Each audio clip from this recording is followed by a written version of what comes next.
following is a Comfortably Zoned Radio Network production. Thank you, Tally Olson. We are back, comfortably zoned in Alameda, California. I'm Ralph Tyko with the Comfortably Zoned Network, and one of my favorite people is here from Throneberry Fields, Jeff Kallman. How are you, sir? So far, so good. How are you doing?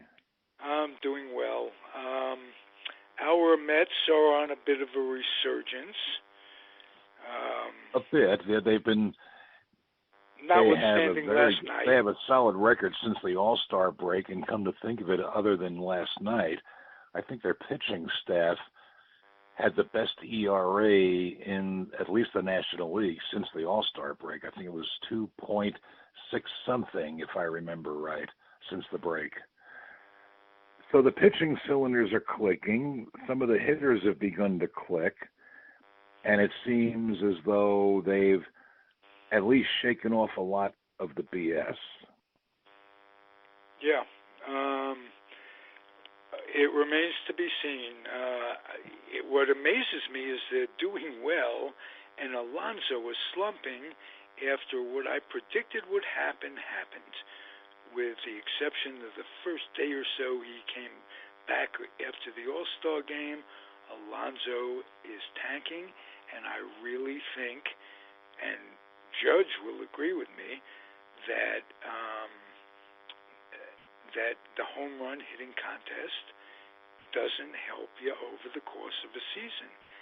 And I did an analysis of that back in March when Judge said that he would not go to the home run derby anymore, and I came up with a look at all the home run derby winners since they started the thing back in the early to mid 80s. I'm sorry, 1985 is when they had the first one. And what I looked at was that about half of those who won the derby ended up doing less in the second half of those seasons than they had in the first half. Right. It's at best, it's 50-50 whether a home run derby champion will slump or otherwise not be as effective in the second half as he was. Yeah, aside that it's a carnival act, it was fun when we had to watch it to get some baseball at all when we were kids with Home Run Derby, the original. But you're confusing the television show with the All-Star break contest. Now the first home run derby winner in terms of the All-Star breaks derby was Dave Parker, and he actually had a slightly better second half than first half. His total bases were down, but his OPS was up. Last year's derby winner was Bryce Harper, and he had a blistering second half compared to a slumping first half. Now, in between, there were all those winners, and it was basically 50-50 among them, and they included 6 Hall of Famers. Andre Dawson won a derby, Ryan Sandberg, Cal Ripken Jr., Ken Griffey Jr., and Frank Thomas and Vladimir Guerrero won derbies. Now, I noticed that all the Hall of Famers had lesser second halves than first halves after they won the derbies. That's interesting. All 6 of the Hall of Famers did that. When you first started saying that, I thought it would be just the opposite. I thought to myself quickly that they're Hall of Famers, that it wouldn't affect, a Hall of Famer wouldn't be affected, could get up in the middle of December and bat 320, that kind of thing. Boy, that's surprising. That's an interesting stat. I was surprised to see it too. I mean, all I did was run down all the home run derby winners and then look at the first halves of the seasons in which they won that derby and then the second halves. And I was a little bit surprised myself to see the 6 Hall of Famers had all had lesser second halves than first halves, whereby someone like Luis Gonzalez had a better second half than first half the year he won the home run derby. So did Sammy Sosa. So did Miguel Tejada. So did Ryan Howard. And so did Prince Fielder.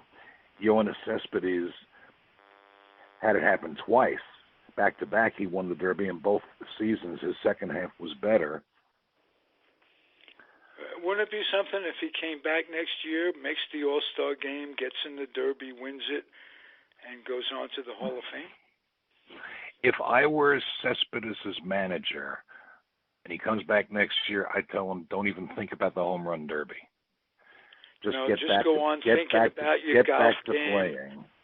Get back to your golf game and your antique cars and be yourself. And play baseball. But don't include the home run derby. Now, when Aaron Judge said he didn't want to do it anymore, he said he was more concerned with his team winning during the season and getting to the postseason than whether he or any other Yankee gets to and wins a home run derby. Joe and Jane Fan get a big bang out of watching the Derby, and you saw this year's Derby. The crowd filled Progressive Field earlier in the afternoon and didn't leave until the last result was in. But who's going to be the first one to complain when a Derby winner or the whole field of Derby participants comes up lesser in the second half, especially if their teams are in a pennant race? Right. Well, the stats you give are a small number, a relatively small number, but incredibly interesting. It's more of a number than you think because they've done this home run derby since 1985. Whoa! And except for the strike year, they've done it every year. Maybe I'm. So that's a lot of players involved. I could honestly say, and I saw some clips of some of them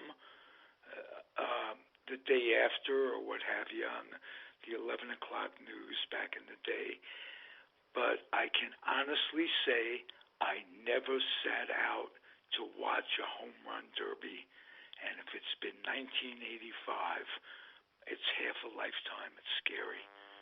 I just never got into it, and I'm a purist, and I've watched it once in a blue moon. I watched it this year because Peter Alonso was involved.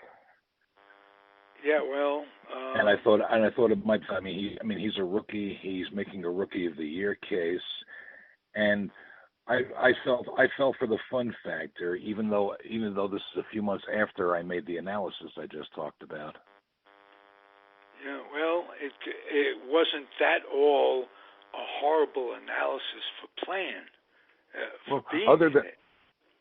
Other than Alonso winning the Derby, I thought the most fun story of the night was Clayton Kershaw's kids on the field and his little girl rooting out loud for Jock Peterson of the Dodgers, who was part of the Derby.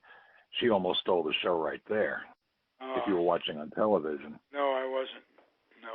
I did that. Well, that was how I watched. I couldn't fly to Cleveland and go to the ballpark. No, you could have, but why would you want to go to Cleveland in the first place? I can think of worse places to go.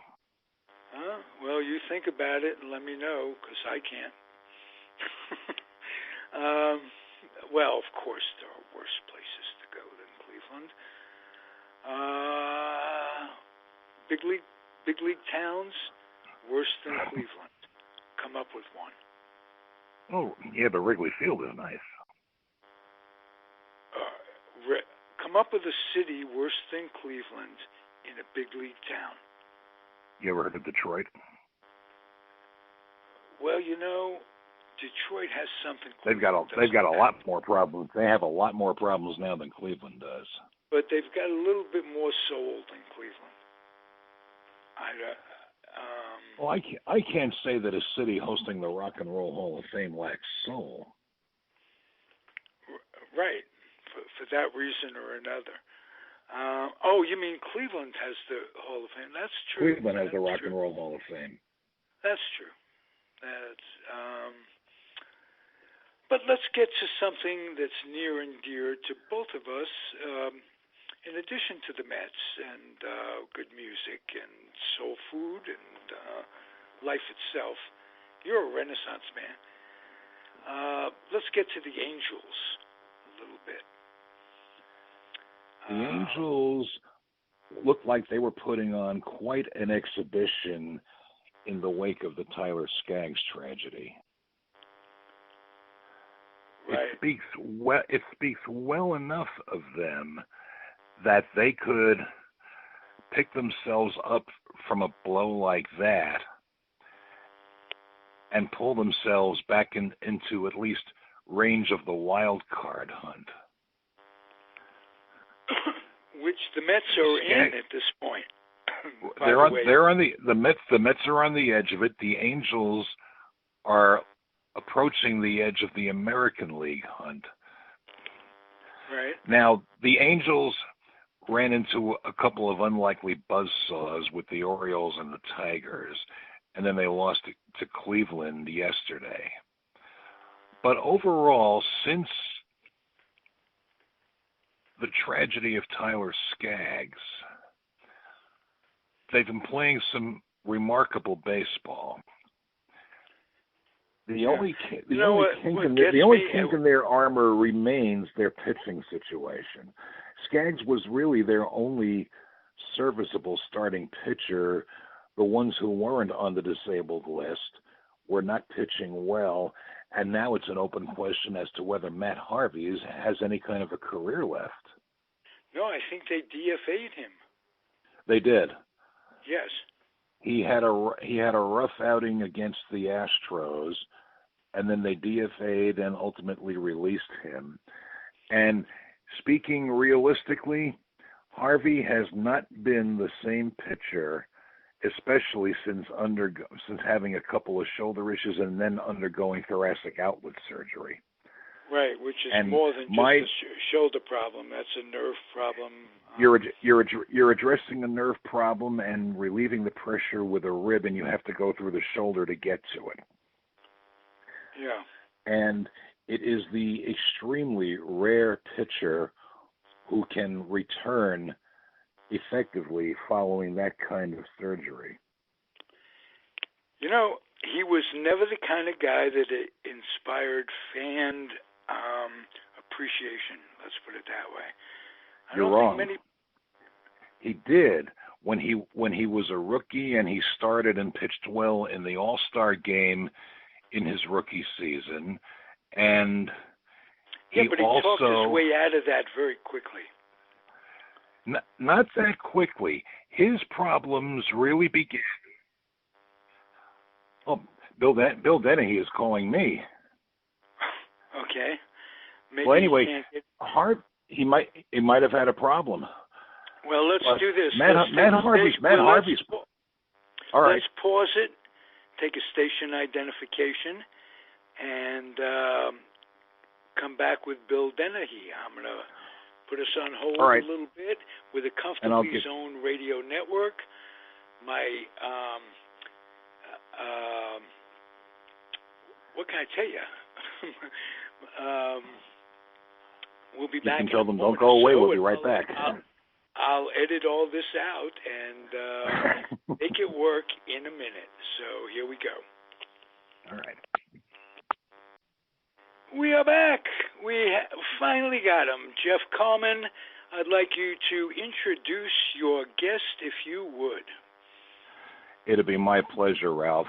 Our guest today is one-time New York Mets pitcher Bill Denehy, who has, to put it politely, been through the mill and back several dozen times over, but he is alive and well, living in Florida, dealing with particular issues, one of which has to do with a pension question involving some 632 short career former major league players, and the other around the issue of cortisone, its side effects and risks, including a loss of vision, which unfortunately Mr. Denehy suffers. Bill, welcome aboard. It's a pleasure to talk to you always.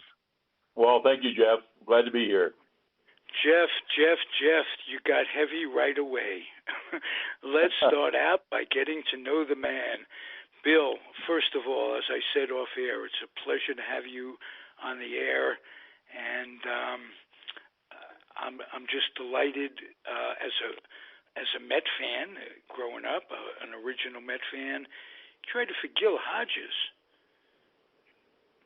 Yes, I was traded for Gil Hodges, and kind of a unique story that goes along with that. When the deal was being talked about, I was in AAA, and I had a sore shoulder. I'd gone to Jacksonville, Florida, the AAA affiliate of the Mets at the time, and I went through a procedure there that they did back then because they didn't have MRIs, and the procedure was where they used to shoot dye into your shoulder.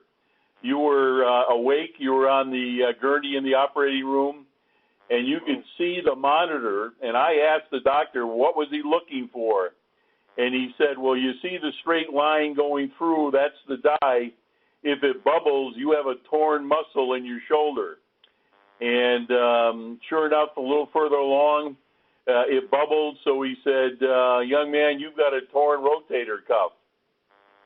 A couple of days later, the Mets sent me home for the rest of the season saying that they needed, or I needed to rest my shoulder.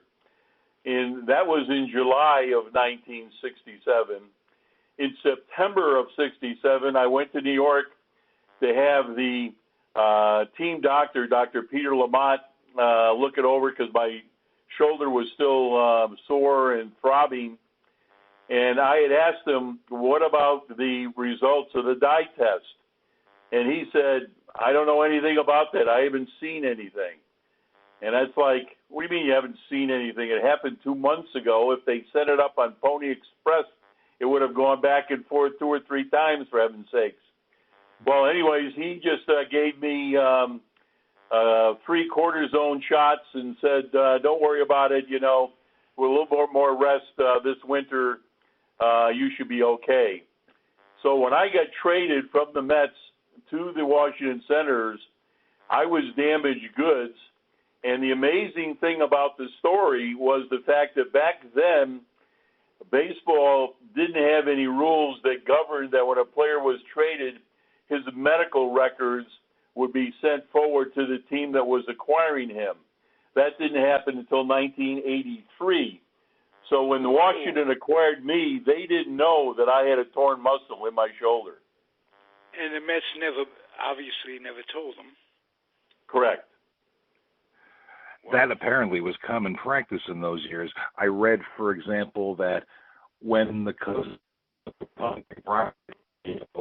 Broglio was having issues, and other than Lou Burdett, who'd been traded to the Cubs from the Cardinals earlier that year, advising whoever would listen that Broglio had problems, was taking shots, the Cubs ignored it, and the Cardinals didn't say a word about it. Right. Well, and, back then... I knew it went on in college football, especially back in the day. I read a book called Meat on the Hoof by a fellow by the name of Shaw, who also wrote a book on the Kennedy assassination, but that's neither here nor there. And what is done to cover up all that stuff is just a crime. It doesn't serve the player. It doesn't serve fair competition. It's wow, shocking. And it didn't help you either, Bill. You've said that you were given as many as 57 cortisone shots possibly in 26 months after that shoulder injury. That's correct. I got, the 57 shots in the 26 months.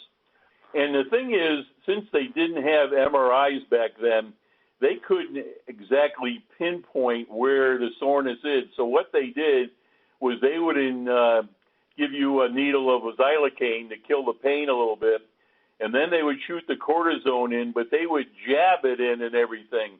And when you flinched, then they would shoot the cortisone in, and then they would jab some more, and when you flinched again, they would end up shooting some more cortisone. Well, towards the end of the shots that I was getting, my nerves were shot in that arm, so they couldn't give me xylocaine anymore. They just had to shoot the cortisone in direct. Now, for those who don't know, and I've only recently discovered this myself, cortisone was first found by a couple of chemists at the Mayo Clinic in the late 1920s, and another Mayo Clinic doctor named Philip Hench discovered that cortisone was a good treatment for rheumatoid arthritis and was also first produced commercially in 1948 and 1949. But administered to excess, cortisone can cause, among other things, vision risks. My question would be, Yeah, that's something that I found out too. And I later, in talking with a doctor for the football coach of the Minnesota Vikings, who also had a torn retina like I did, he said that in all probability, with so many shots that were going into my right shoulder, that a lot of that cortisone probably seeped into the main artery that goes into the optic nerve, and it certainly would have contributed to, the detached retina and blindness in my right eye. Do you think, based on your experience, that the medical people in baseball during your career were unaware of the risks, or do you think it's possible that they may have known the risks, but they just wanted to get the guys back onto the field? Well, at first I thought that they didn't know about these facts, and they just, obviously they try to get you back on the field. There's no athlete in a whirlpool that really serves any kind of help to a team to win or perform on the field. But, if it was, discovered in 1929 or thereabouts, I got my first shot in 1967. That's 38 years. They should have had some sort of studies or feedback in that amount of time. They never told me that there was any consequences whatsoever, nor did they say that we don't know if there's any consequences. And I 21 years old, did probably the worst thing I could have done. I trusted the medical doctor from the New York Mets and then later on the Washington Senators. Now, you and I spoke about this for an interview earlier this year, and it is now sound medical opinion that any more than 10 cortisone shots in a lifetime can cause issues such as yours. That is correct. And in, the time since I got that first shot in 67, when I had gone to a primary physician, told him my shoulder was sore and everything, and right away, they'd say, well, I could give you a shot of cortisone. And, I would disclose to them the amount of, cortisone shots I got. And to a doctor, every single one of them would exclaim, what? How many did you have? Well, there's no way we're giving you any more. So, I obviously haven't had any since then. And based on reading your memoir, which is a very good read, by the way, for those who are listening, it's called Rage, The Life of Baseball Bill Denehy, you sort of self-medicated after a while to relieve the pain, didn't you? Absolutely. I had an opportunity when I first got sober, and it's been 27 years on this past June 15th without any relapses. But when I first got sober, I contacted the Betty Ford Center and took a couple of courses on alcoholism and addiction. And one of the things I found back then in the course was that the main element that professional athletes were using along with painkillers was alcohol. And so I started mixing the alcohol with the painkillers and eventually got into marijuana, and I did a little bit of cocaine at the end, but not enough to really speak about. Bill, do you ever imagine if you just did marijuana right from the start and nothing else, how that would have changed things for the better? Well, I don't know. I certainly, certainly when I think of all those cortisone shots. For thought. Yeah. When I think of all those cortisone shots, but all the people out there.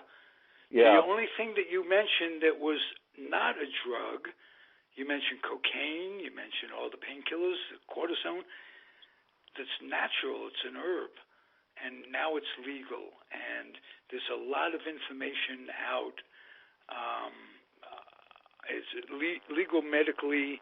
And if you go to the internet, not just you, but folks out there, you can find that it really is a special kind of herb.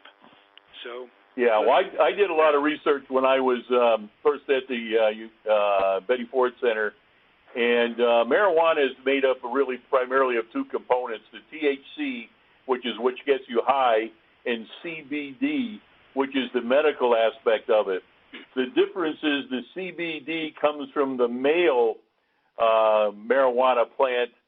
The THC comes from the female marijuana plant because they have buds. So you have to make sure if you take it medically and everything, you're getting the CBD, not anything that has the hallucinant. Well, what they don't tell you is that anything you get with the buds has this CBD too, and you get a nice buzz with your medication.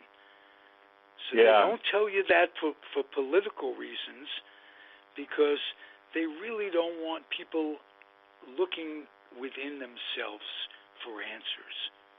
Right. But there are a lot of things that you can learn just from the internet, and you are one bright guy, and just that you took the time to write a book and put it in order. I want to ask you about the writing process real quickly, if you don't mind. Did you write on a scheduled time, or did you write things down when you thought of them, or was it catch as catch can, or how did you deal with it as a job? Because it is a job writing a book. Well, I have a co-author. His name is Peter Golenbach. Peter wrote the Bronx Zoo and #1 Billy Martin's autobiography. And Peter would just call me up every couple of days, and he'd say, "Okay, let's start off with all your memories that you have in Little League. Start talking." And I would just talk as much as I can. When we finished with, we never did it more than 2 hours, because after 2 hours, we just kind of got to a point where we were, repeating stuff and everything. And we never did it, consecutive days. We always had a couple of days in between. And sometimes, while I was talking or after I got finished with that interview that day, I had some thoughts came to my mind. I would write them down, and then when I talked to him the next time, I said, I'd say, "Peter, I forgot to mention this," and so he would add that into there. I don't know, Jeff, did you tell Bill that Peter and I do a weekly podcast and have for the past 3 years? So I think you just told him.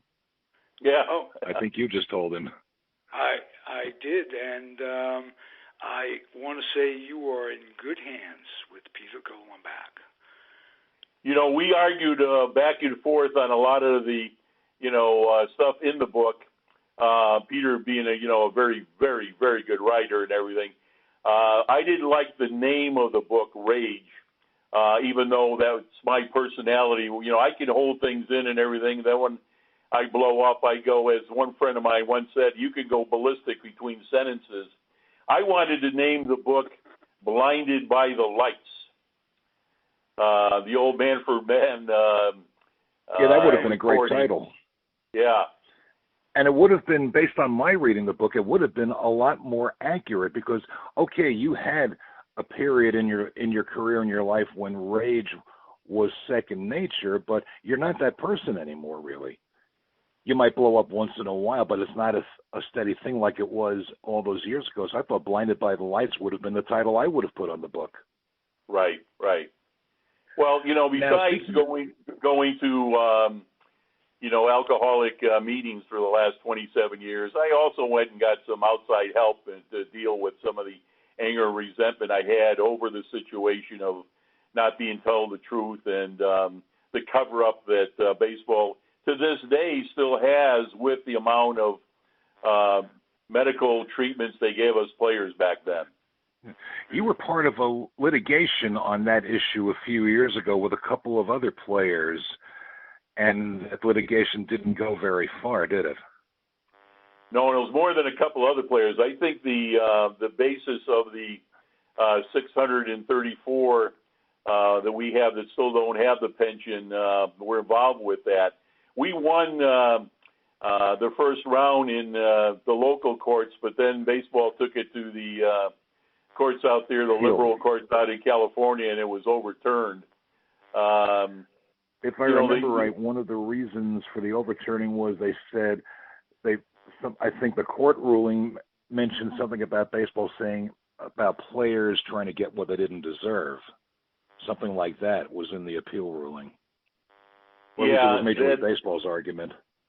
That the Players Association had the right to choose who they accepted in the pension fund or did not accept in the pension fund.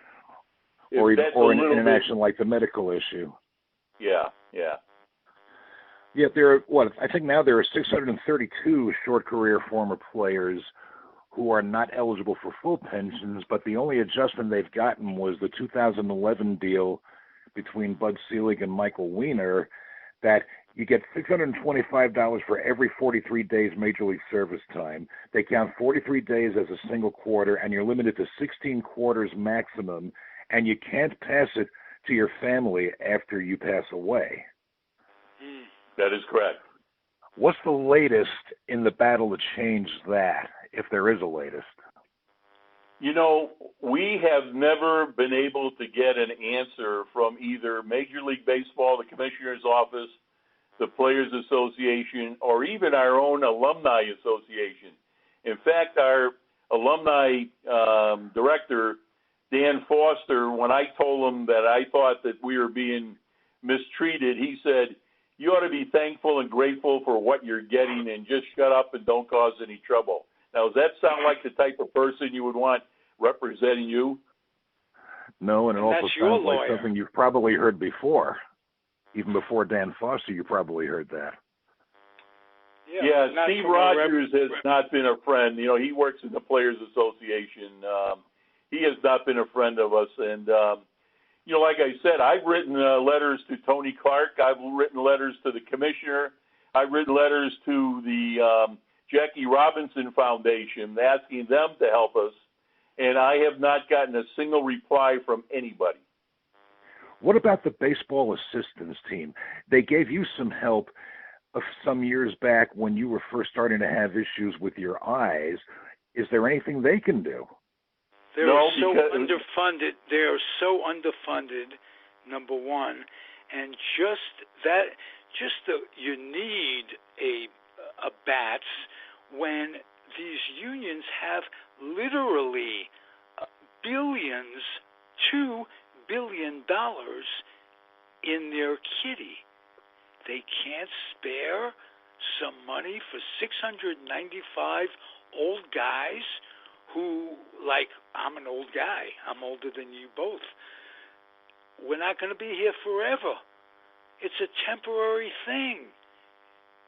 What the heck is wrong with society and how it's a microcosm, baseball's a microcosm of life, and it has to be a microcosm in its ugliest and most greedy way? Who's running the show? What are these people about? It's a rhetorical question. If you had an answer, you'd have the money. You know what I'm saying? Right. That is excellent for helping players short term. You know, if you got an accident or something and say like you needed some money for mortgage payments or food or utilities or something for a period of time, they're excellent at everything. But they don't deal, and they'll tell you they don't deal with the pension thing. You know, they'll just say, you need to do is write the commissioner. Well, you know, you can write, which you is can what call, you've been doing. You never get an answer. Well, you know what? It's not the commissioner's issue. The commissioner put it off to the heads of the union. They're not involved at all. Your suit is with. Concentrate on talking to the people in the union and find someone with a heart. If they say no to you once, they'll say no to you they'll outlive you saying no. Find someone else with a heart. Find a journalist who could, Barry Bloom, for instance, someone who could get the word out. And a fellow by the name of Doug Gladstone has taken it on as a personal issue to try to get it out. But we know, in one case there was one player that sent over 200 letters to the Players Association, to the Alumni Association, everyone he can think of, ex-ball players, Hall of Famers. He never received, reporters, television analysts, ESPN, Fox News.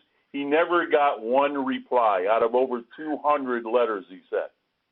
Wasn't that player Mike Kallman?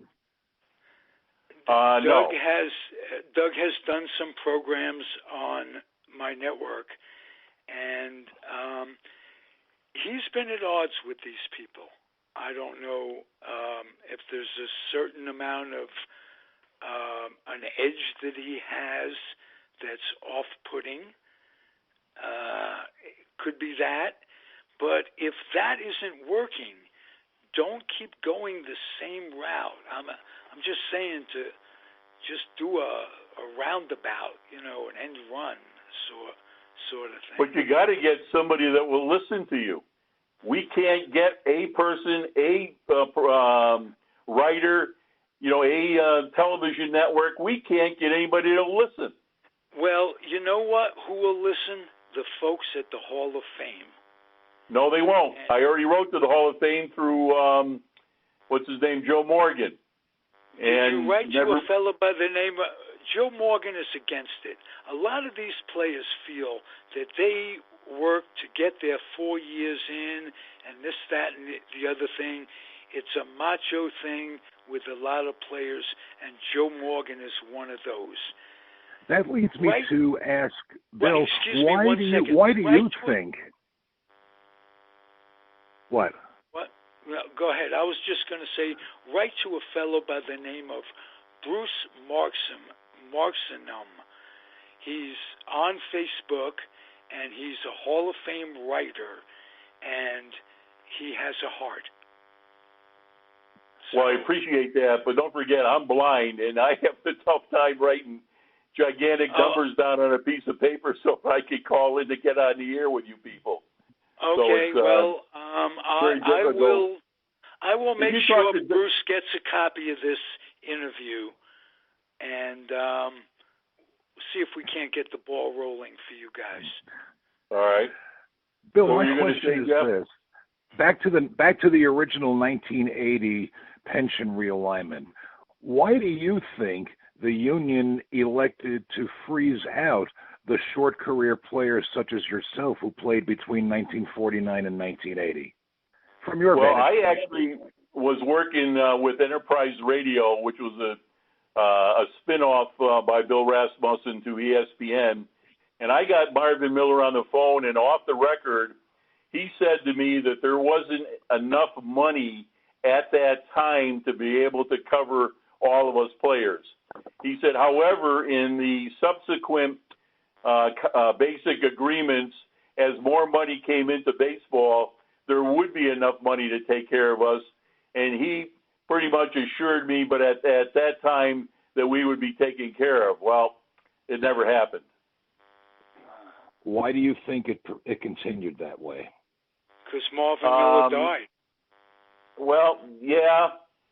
Even before Marvin Miller passed. I think what, Paul has said about there are some players out there that really, they don't look upon, a lot of the guys. I mean, if you were ever in a shares meeting back then, you'd be surprised how the superstars, back then a shares meeting, if you got $4,000 or $5,000 for coming in second place, that was a lot of money. And you'd be surprised that some of the biggest stars, Jim Northrup, Bill Freehand, would argue like crazy. Why should we give this guy, any money and everything? He's lucky he got a cup of coffee with us at the end of the year. He didn't contribute that much. There was a lot of pettiness going on amongst some of the stars. And the second thing, and I have nothing, absolutely nothing to confirm this, but I was told that when baseball made the agreement in 1998 with the Negro players to give them their amount of money for, not being allowed to come into professional baseball until Jackie Robinson, that a promise was made that no other group would ever receive more a year than what the Negro players got at that time. Well, if you look at it, and maybe it's just a coincidence, but the Negro players, the maximum award they got was $10,000, and the maximum amount of money we can get for one of our players on a yearly basis is $10,000. So that could also be, part of the deal. Going back to the arguments over distributing World Series shares or second place shares, was it also possible that the union thought that a lot of the short career players in question, quote, didn't really earn their way onto a major league roster? I've heard that bandied about here and there too. What's your take on that, Bill? Well, I heard the same thing. A lot of the people that came up in, with the September call-ups, that was they were referred to as. Yeah. You made three major league teams, and all three of them right out of spring training. That's correct. I never was involved in the September call-up and everything. To me, service time is service time. One of the coaches I had for the Detroit Tigers, Charlie Silvera, was the third string catcher for the New York Yankees for years. He collected a lot of World Series checks and hardly played at all. He was really, a paid on the roster bullpen catcher because he had Yogi and Ralph Houk and Elston Howard in front of him. So I think he was also basically paid to be Yogi Berra's fill-in. Yeah. Yeah. Well, may I ask you a little bit about your minor league career with the Mets before all of this? Who was your first manager? Clyde McCullough, former catcher with the Chicago Cubs. Okay. And what is the one thing you learned from him that helped you the most in coming up through the ranks? Not to take the game so seriously. When I first signed, I really took it to heart if I lost the game, especially a close game where I would go back to the hotel room and have some sleepless nights about how I could make a better pitch or how I could have, something different to hope change the outcome of the game and everything. And he got me to the point of relaxing and said, listen, you just got to take it one day at a time and not worry about the fact of things that are out of your control. You could pitch a great game and all of a sudden a ground ball's hit to, your shortstop and he throws the ball away and that causes, the winning run. Well, you didn't have anything to do with it, so there's no use getting upset about that. So that was the biggest thing that Clyde talked about. Okay. Who were some of your teammates that you remember the most that we don't know anything about? Maybe guys who just played a year or two with great potential, fizzled out. Or got hurt. Enlighten us, if you would. The best catcher I ever had in professional baseball was a fellow from Texas by the name of Lloyd Flodine. He was the Double-A catcher that I had at Williamsport, Pennsylvania in 1966. And not only did he call a great game, but he always got the best out of me. And if you look at my record in 67 or in 66 with Williamsport, I was 9-1 with a 1.97 earned run average and everything. I ended up pitching a game. The first place team was the Elmira Pioneers, which was the first place team in the league, and I pitched a game there where I pitched a one-hitter and struck out 16. He really got the best out of me. Another guy that I think the Mets ruined was a guy by the name of Milner. I can't think of his first name. John Milner. The Hammer. I played a little bit with him in Double-A when I got reacquired by the Mets. And the year that I played with him, he hit like 328 with about 25 home runs in Double-A. Great, really, really good hitter, but he was an opposite field hitter. And they said if you could hit 28 home runs, hitting he was a left-handed hitter, most of your home runs to left field and left center, if we can teach you to pull the ball, you'll hit 50 home runs. And they worked on him to be a pull hitter, and his average dropped down, and even in the big leagues, and he never had those great home run totals that, he had that year at Memphis. Right. Well, isn't it true that a smart coach, instead of trying to make a player into something he's not, is going to watch that player, look at what he is, and help to channel him to take what he is and make it work? Well, yes, but some organizations look at certain people and then they look at the needs in the organization. And if you need a home run hitter and you see someone that you think you can really turn into a home run hitter if they pull the ball or something like that, they go about putting away some of his natural ability and get to the point of trying to change him to what's best for the organization. Or based on my own observation over the years, you have player A who plays this field position, and then they think, well, the guy who plays this position just has to be doing this at the plate, and they try to make him something he's not. Right. Dave Magadan was a perfect example in the mid to late 80s with the Mets. He was a first baseman by trade, and granted, they still had Keith Hernandez before the injury started getting to him. But people think first baseman, power hitting position, and Magadan was a contact hitter who hit all over the field, and the Mets couldn't figure out what to do with him. Have you ever heard of a guy by the name of Jeff Bagwell? I've heard of Jeff Bagwell. You coached him once. I coached Jeff Bagwell in college. He was a fourth-round draft choice of the Boston Red Sox. He was playing third base and played in the Eastern League, and I think he only hit, 10 or 11 home runs there. The parks in the Eastern League were big, big parks and everything. And they ended up trading him to Houston because they didn't think that he could become a power hitter. Well, he hit 449 home runs, for Houston, including 49 in 1 year when he was the most valuable player and is now a Hall of Famer. Whoa. Hey, can we back up just 1 second about Charlie Silvera? Sure. Charlie Silvera was number 2 and Ralph Houck was number 3. And when they called up Elston Howard, they traded or sold Charlie Silvera to the Cubs. Right. But Charlie Silvera would have been a starter on most any other team. Remember, the Yankees were producing catchers like Gus Triandos and Sherm Lawler, and they were just incredibly rich. And Charlie hung in there for a long time.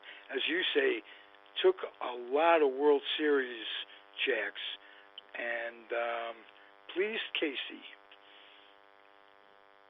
Charlie was a great coach. We really liked him he was the bullpen coach in Detroit for Billy Martin and everything. And we used to play a lot of. We tied him up one time in Minnesota. We tied him up in the bathroom so he couldn't answer the phone. We left him in the bathroom there for a couple of innings, and he was yelling and screaming that if Billy called down and he didn't answer the phone, we were all going to get sent to the minors, and he was going to get fired and everything. And then another time, Ron Peronowski walked out, and Charlie looked at him. He said, "Hey, Perry, how you doing?" And he kind of like, whoa, like this. And he had some vegetable soup in his mouth, and one of the guys said, "You better stay away from him, Charlie, because Perry's really sick, And he walked over to Perry. He said, "What's the matter?" And Perry spit the vegetable soup all over Charlie as a joke. we had fun with Charlie. He was a good man. What was it like playing for Billy, and what was Billy's relationship with Zorro Versailles like?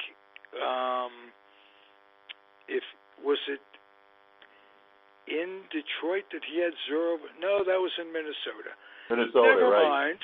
What was your relationship with Billy like? Well, I liked him, and I think he liked me, but unfortunately, he used me primarily to go into the game, to hit a batter, to start the fight and everything.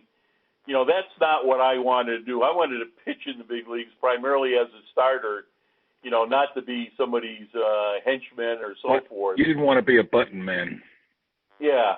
You know, I heard a great interview on TV yesterday where Chris Russo, Mad Dog Russo, was interviewing Chris Chambliss. And he asked Chris, he said, how did you get along with Billy Martin? And Chris said, oh, I'll tell you what. He says, I was lucky. I was one of Billy's boys. So if you were one of Billy's boys, he took care of you and he made sure everything went good and everything.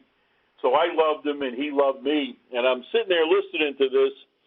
And back in June of 1971, Martin put me into the game.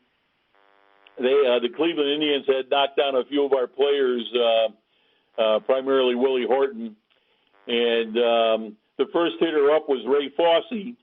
You know, I was supposed to throw him an inside fastball. I threw an inside fastball, and it ran a little bit, and it hit him in the ribs, and he charged him on, and we got into a big fight, got thrown out and everything. But I was actually supposed to go in to hit the second batter that inning on purpose, and that second batter would have been Chris Chambliss. Whoa. So Billy couldn't have loved him that much back then. World. Yeah, really. That's great. Hey, Bill, would you come back from time to time? You are a terrific guest. Oh, absolutely. Especially now that I know how to get to you, you know, with the right numbers. We saw that. Now we're good for a lifetime. I'm going to say right now that Bill Denehy is not just an intelligent and enthusiastic companion to talk baseball with, but I'm proud to call him my friend. And he is a phone-dialing fool. Thanks, Jeff. I appreciate that compliment. Okay, you're very welcome. Let me ask you this. What college did you coach at? I coached at the University of Hartford. Oh, okay, in Connecticut. Correct. So that's where your tie to Peter is, both being Connecticut boys. No, I actually met Peter down here when I was doing the broadcasting for senior professional baseball, and he was doing the PR. He wrote Forever Boys, his #1 book of all time.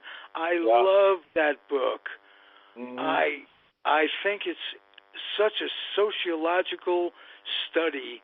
It's great. And I will tell Peter that you and I spoke. Very good.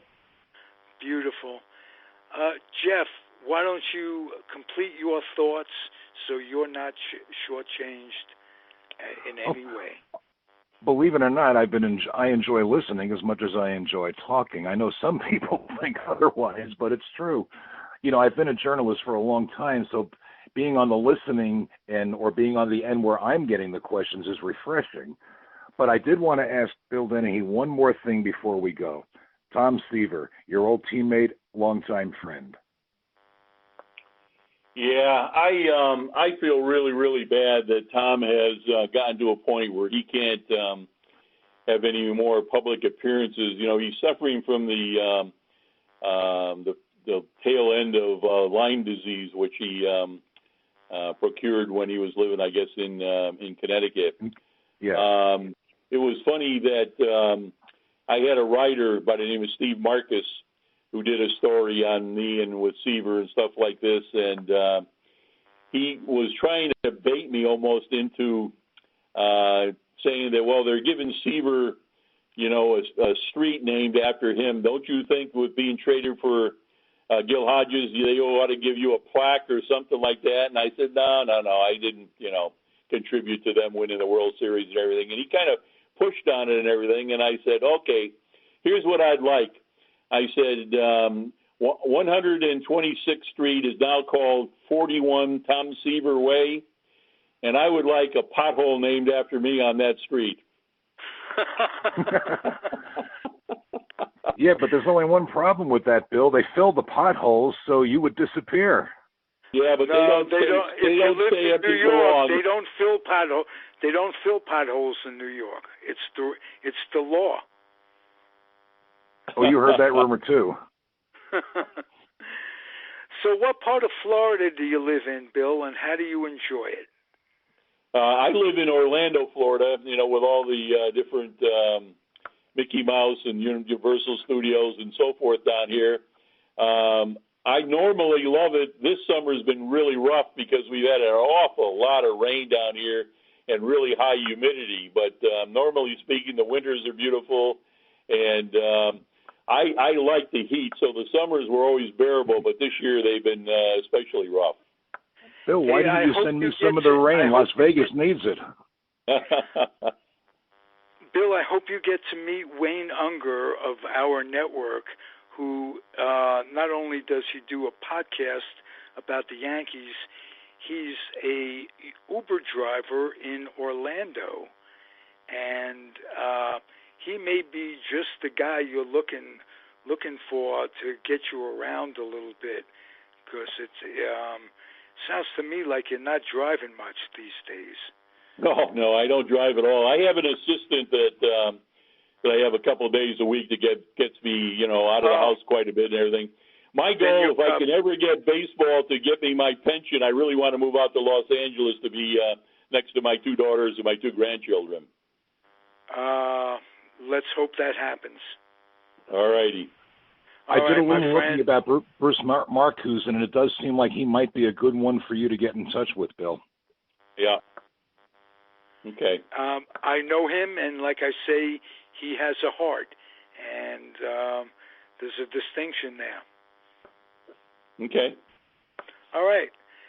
Thank you for being a guest. It's the Comfortably Zoned Network. I'm Ralph Tyko, Jeff Kallman, Bill Denehy. This has been terrific. Please come back. Thank you, Ralph. And we'll talk to you when we do. Adios, folks. Thanks for listening. Thank you, too.